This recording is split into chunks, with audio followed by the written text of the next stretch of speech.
exactly what you want to see. Let's run this puppy in. Score a touchdown and tie this game. Life, run for your life, touchdown on one play. Worked on this in practice. Touchdown. It's up to Kelvin Benjamin. This is all you, buddy. Kelvin Benjamin for a touchdown. Oh, he toasted his man. Holmes toasted his man. Spin move. Oh! Oh!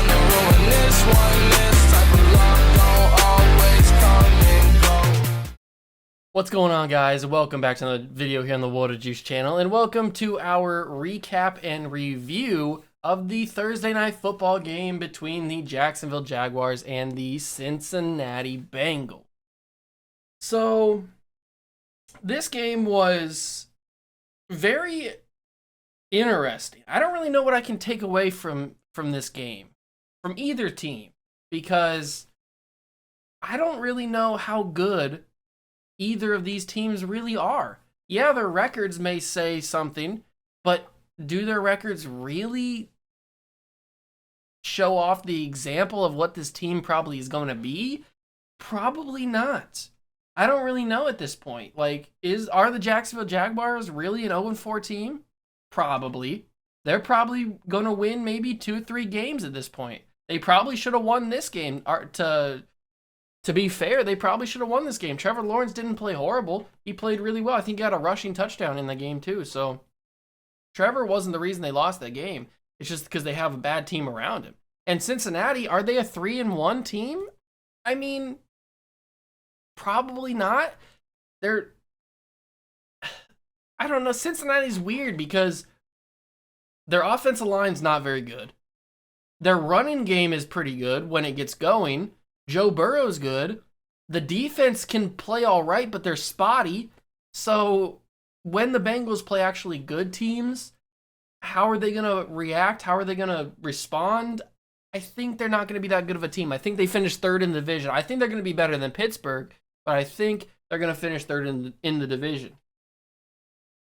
But this game finished 24-21. Bengals won on a last-second field goal by Evan McPherson.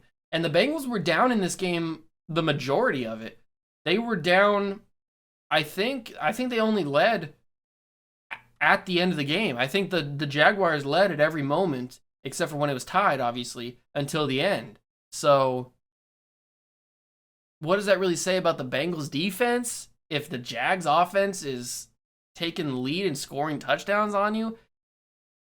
I don't know. It's hard to decipher who's good, who's legit, when it's two supposed bad teams. You know what I'm saying? Like, it's when you've got two bad teams going up against each other, it's hard to really take away something from a game like that, because, well, it's just a battle of two bad teams. Like, yeah, the Cincinnati Bengals, they could be good, but they struggled to beat the Jags, and we all assume that the Jags are really bad because they have a bad roster. So what does that say about the Bengals? And what does it say about the Jags that they led for most of this game and probably should have won?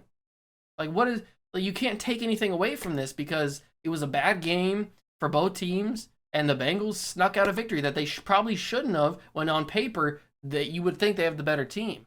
So I don't know. It's hard to take away. Joe Burrow played pretty well, 2 touchdowns, 348 passing yards. Joe Mixon had 67 yards rushing. I mean, the defense played spotty.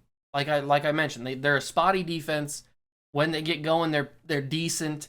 When they get lit up by Trevor Lawrence, who knows? I mean, I think Trevor Lawrence is going to be a good quarterback, but 4 games in, I don't think he's figured it out yet. And yet the Jaguars were leading for most of this game, and probably arguably should have won this game. So I don't know. It's a weird situation to be put in, because you can't really evaluate this, because they're presumably both bad teams. The Jaguars obviously worse, but I don't know. It's tough. It's tough to break down, because yeah, Joe Burrow looked good in the game, and yeah, Trevor Lawrence looked pretty decent in the game, but they're both going up against spotty, if not bad, defenses. So you can't really put it into a set thing that these teams are good or these teams are bad, because they're going up against each other, and they're both presumably bad teams. So do I think the Bengals are going to be anything special this season? Probably not. The Jags are probably, like I said, going to win like 2 or 3 games. Bengals might get to 6 or 7. I think they're going to have a pretty tough stretch coming up. And who knows, man? Maybe the Bengals surprise. Maybe the Bengals surprise and they keep this momentum going and they make the playoffs as a wild card team, because I don't think they're going to beat the Browns. I think the Browns have a much better team. So, and maybe the Ravens start slipping. Who knows? But I don't know. It's a tough situation to be put in to break this game down. It was just, I don't know. It's Jamar Chase looked pretty good, I guess, which is a bright spot. I don't know, man. Let me know down below what you guys think of the game. 24-21 is the score. Cincinnati wins, and they move to 3-1. Jacksonville still looking for that first victory. Urban Meyer still looking for that first victory. Trevor Lawrence still looking for that first victory. Will they get it? Probably not anytime soon. But let me know down below in the comments what you guys thought of it. Let me know if you guys are surprised by it or if you guys have any hot takes about the Bengals or Jaguars. I'm very curious to see what you guys got to say. But thank you guys so much for stopping by and watching. That's going to do it for me. Hit that like button if you did enjoy. Hit that notification bell and the subscription button as well. Join the Juice Club, and I'll catch you guys in the next one. Peace.